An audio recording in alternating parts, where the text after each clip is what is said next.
Увидел травы родных степей, услышал шорох нежных лесов, услышал, как звонко поет ручей, услышал ветра призывный зов.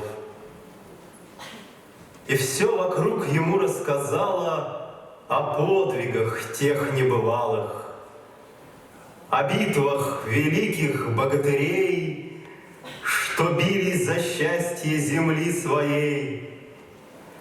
Хайджи берет читхан свой в руки, и вздрагивает медленно струна, сквозь время проникают звуки, и вновь над юртою луна.